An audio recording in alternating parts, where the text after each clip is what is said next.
शिवाय नमस्तुभ्यं। जैसे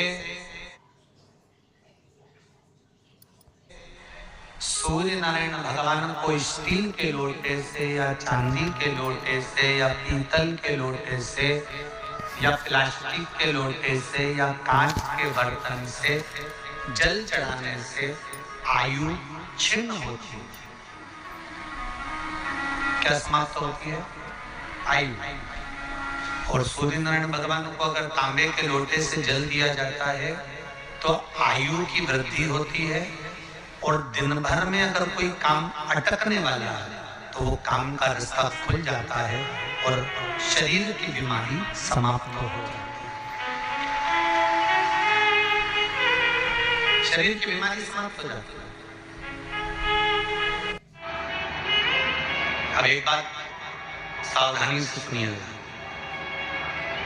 शायद शिव महापुराण के माध्यम से अभी तक ये बात सामने नहीं आई, पर शिव पंचायत कथा में आ रही है। जितने आस्था चैनल पर कथा सुन रहे हो, जितने फेसबुक और यूट्यूब पर सुन रहे हो, और जितने इस छत्तीसगढ़ की पावन धरा पर बैठकर सुन रहे हो, बहुत सावधानी से सुनना। एक प्रश्न हमारे भीतर खड़ा होता है। जब हम सूर्य नारायण भगवान को अर्घ देते हैं, जल चढ़ाते हैं, तो वो जल पृथ्वी पर जब गिरता है तो उसके छींटे हमारे शरीर पर लगते हैं। क्या वो ठीक है? क्या वो श्रेष्ठ है? तो शिव महापुराण की कथा कहती है, जब हम सूर्य को अर्घ देते हैं, सूर्य को जल चढ़ाते हैं, वो पानी जब पृथ्वी पर गिरता है, उसके छींटे हमारे शरीर पर लगते हैं, तो वो श्रेष्ठता का भाव निर्मित करते हैं। वो गलत नहीं हो सकता। कारण अब वो भी समझ लीजिए।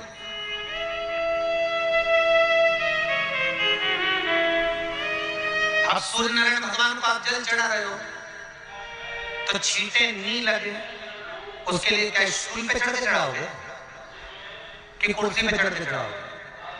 अरे बोलो तो सही। अब कई लोगों के दिमाग में ये बात भरा गई कि हम भगवान को जल चढ़ाते हैं, वो हमारे शरीर में छींटे लगते हैं, जमीन पे से पानी गिरता है, वो हमारे शरीर को छींटे लगते हैं, भगवान को अच्छा नहीं लगता होगा। कौन ने कहा? पहले तो उसको पकड़ के ला।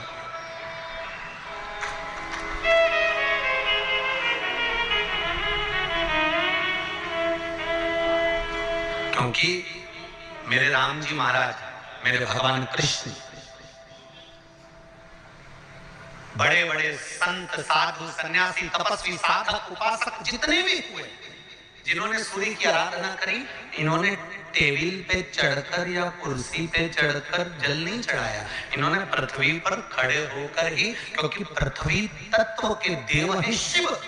जब हम मृत्यु लोक पर खड़े होकर, पृथ्वी पर खड़े होकर भगवान शंकर का भाग पृथ्वी तत्व को धारण कर कर जल को हाथ में लेकर जब समर्पित करते हैं, और जो जल नीचे गिरता है वो शरीर पर अगर लगता है तो हमको उसका आशीर्वाद ही प्राप्त होता है, दोष नहीं लगता। और लोगों ने इसको विपरीत कर दिया। कि कौन ने विपरीत करा? कई लोगों ने इसको विपरीत कर दिया। कौन ने विपरीत करा? तो जो दूसरे धर्म के लोग होते हैं, जिनको हिंदू धर्म से नफरत होती है और जो हिंदू धर्म की पूजन, सेवा, अर्चना को समाप्त करना चाहते हैं, वो धीरे धीरे धीरे धीरे कहने लगे कि सूर्य को जल चढ़ाओगे तो शरीर में लगेगा, शरीर में लगेगा तो दोष लगेगा। इसको कह कहकर घर घर में सूर्य को जल चढ़ाना लोगों ने बंद कर दिया कि आप जल चढ़ाएंगे तो दोष लगेगा, शरीर पे छींटा लगेगा, शरीर को ऐसा लगेगा।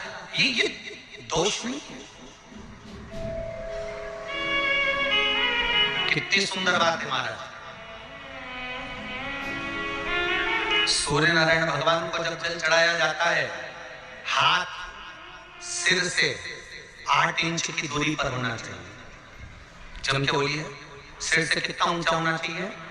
8 इंच ऊपर अपना हाथ होना चाहिए मस्तक से सूर्य को जल चढ़ाते समय। और ना चांदी का, ना स्टील का, ना लोहे का, ना प्लास्टिक का, ना कांच का, ना सोने का कोई बर्तन, ना कांसे का, ना एल्युमिनियम का, ना पीतल का। केवल एक पात्र होना चाहिए, वो है तांबे का। काय का पात्र होना चाहिए? तांबे का पात्र। और सूर्य नारायण भगवान को जब 8 इंच ऊपर तुम्हारा हस्त है और जब हम सूर्य को जल चढ़ा रहे हैं, कैसे जल चढ़ाना है वो भी समझ लीजिए। अगर कोई कैंसर का मरीज है जिसके चेस्ट में कैंसर आ गया हो, लेफ्ट में राइट में कहीं पर कैंसर आ गया हो या कोई गठान आ गई हो, तो महाराज आप जल चढ़ाते समय उस जल की धार को सूर्य भगवान को जब चढ़ा रहे हो तो धार आपकी गठान की ओर जाना चाहिए, जिससे सूर्य की किरण उस जल में से आपके उस स्थान पर पड़े, उस जगह पर पड़े जहां पर गठान है। महाराज आप लगातार जल तो चढ़ाना चालू करो, अच्छे अच्छे डॉक्टर फेल हो जाएंगे और कह देंगे गठान ठीक हो गई। आपका लीवर और किडनी गड़बड़ कर रहा है, आप प्रतिदिन आपका स्वास्थ्य गड़बड़ रहता है, आप प्रतिदिन ये ज्योतिष शास्त्र के अंतर्गत, रत्न शास्त्र के अंतर्गत, ये रत्न शास्त्र, ज्योतिष शास्त्र, रंग शास्त्र जो हमारे यहाँ है, रंगों के हिसाब से ये जितने रत्न होते हैं, माणिक हुआ, सोने, मोती हुआ, नीलम हुआ, मूंगा हुआ, पुखराज हुआ, ये क्यों कहते हैं ये पीला है, ये सफेद है, ये नीला है, ये लाल है, इसको शरीर में क्यों पहनाते हैं? उसका कारण होता है कि जब शरीर में पहनते हैं सूर्य की किरण उसमें पड़ती है, हमारे शरीर पर वो कलर का इफेक्ट पड़ता है, उस कलर को शरीर पर लगता है और शरीर पर लगता है तो हमारा शरीर धीरे धीरे, हमारी जो इंद्रियां हैं वो सही होने लगती है, काम सही होने लगता है। और सूर्य नारायण भगवान का दर्शन साधारण नहीं, जो जल तुम चढ़ा रहे हो वो जल की जो धार आ रही है उसमें सूर्य का दर्शन होना चाहिए, तो कैंसर की बीमारी कभी नहीं हो सकती। लीवर, किडनी, हार्ट, आपके हार्ट में अगर तकलीफ है, डॉक्टर ने कह दिया कि इसमें नस चोक है, आपको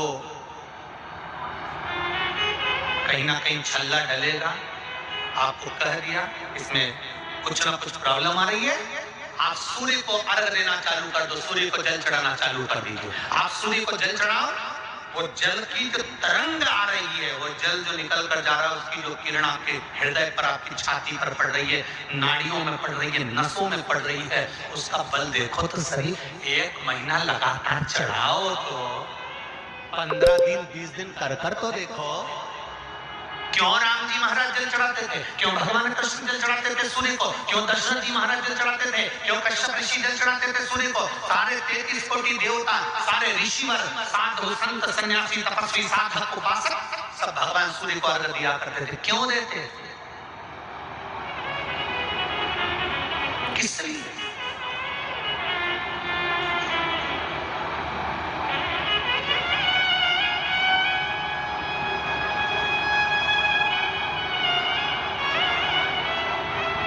सूर्य नारायण भगवान को जल चढ़ाते समय आपके पंजों की एड़ी ऊंची नहीं होना चाहिए, ध्यान दीजिएगा।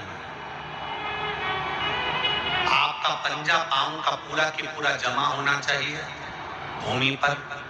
हाथ कितने इंच ऊपर? 8 इंच ऊपर होना चाहिए। जल जो गिरे, सूर्य की किरण, सूर्य का दर्शन उस जल की रोशनी में करना चाहिए। क्या होगा उससे? जिस बच्चे को आंख में चश्मा लगा हो, मोटे से मोटा चश्मा लगा हो, छूट नहीं रहा हो, तो थोड़े दिन उसको सूर्य का अर्घ चढ़वाना चालू कर दो, जल में से सूर्य का दर्शन कराना चालू कर दो। सूर्य का दर्शन जल में। 2 महीना, 2.5 महीना बहुत है, आंख की रोशनी बढ़ जाएगी, चश्मा हट जाएगा। आप कर देखिए। अब एक प्रश्न और खड़ा होगा सूर्य को अर्घ देने। गुरुजी, पंचदेव पंचायत में सूर्य नारायण भगवान शंकर की पंचायत में है।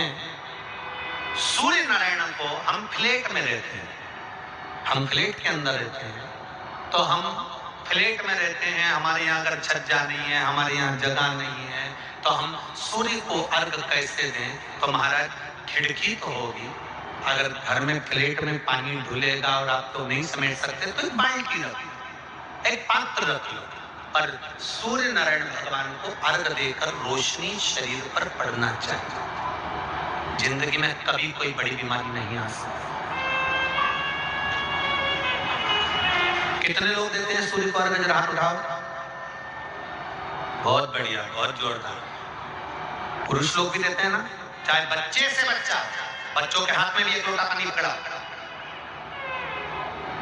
घर में छोटे बच्चे हो ना, उनको तांबे का लोटा दो, पानी दो, जा बाहर खड़ा हो जा, एक लोटा पानी चढ़ा के। पहले दिन आप स्वयं बच्चे के साथ बाहर खड़ी हो, ओटले पर, घर के बाहर खड़ी हो, छत पे खड़ी हो या घर के बाहर खड़ी हो, और बच्चे से कह लो चढ़ाओ बेटा, देखो ऐसा हाथ 8 इंच ऊपर करिए, तांबे का लोटा लेकर पानी धीरे धीरे डोलना है, जैसे वो स्लो मोशन के सीन नहीं होते नाटक में, एकदम धीरे धीरे। बस नहीं तो मालूम पड़े छोरा छोरी एक साथ उंडेल के नहीं।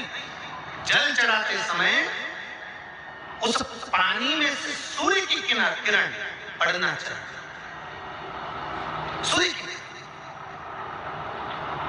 एक बात और कहना चाहूंगा, अगर आप लोग स्वीकार करेंगे तो, अगर कहीं आपको लगता हो कि बच्चा पढ़ने में कमजोर है, विद्या में कमजोर है, रिजल्ट अच्छा नहीं आ रहा, पढ़ने में कमजोर है, वो पढ़े अपनी जगह पढ़े, वो कार्य करे अपनी जगह करे, मेहनत करे अपनी जगह करे। बच्चों को कह दो कि कुछ समय के लिए सूर्य को अर्घ देना चालू कर। सूर्य की किरण जहां पर ब्राह्मण या हिंदू धर्म का व्यक्ति मस्तक पर तिलक लगाता है, भुकुटियों के बीच में उस सूर्य की किरण इस भुकुटी के बीच पड़ना चाहिए, परंतु पानी कम से कम ना करते हुए स्लो मोशन में धीरे धीरे गिरना चाहिए, एकदम धीरे धीरे। तो यहाँ एक रेखा सूर्य की किरण से पड़ती है। पत्नी चाहती है कि पति की उम्र लंबी रहे, तो पत्नी को अपने पति से कहना पड़ेगा कि ये लोटा भरा हुआ रखा है, आप उठे हो ना, सवेरे नहा लिए ना, भले वस्त्र बाद में धारण करिए, पहले जाओ और एक लोटा पानी चढ़ा कर आओ। क्यों? क्योंकि वो सूर्य की जो किरण इस पानी में से निकलकर इस भुकुटी पर पड़ती है और हृदय रेखा से जो किरण जब नीचे तक जाती है, तो यहाँ से यहाँ तक हमारी सारी मूल रेखाएं रहती हैं, और इसके माध्यम से व्यक्ति हार्ट अटैक की बीमारी से नहीं मरता, बीपी और शुगर से नहीं मरता, उसका रोग अपने आप धीरे धीरे धीरे धीरे धीरे धीरे वो श्रेष्ठ होता चलेगा। श्री शिवाय नमस्तुभ्यं, श्री शिवाय नमस्तुभ्यं।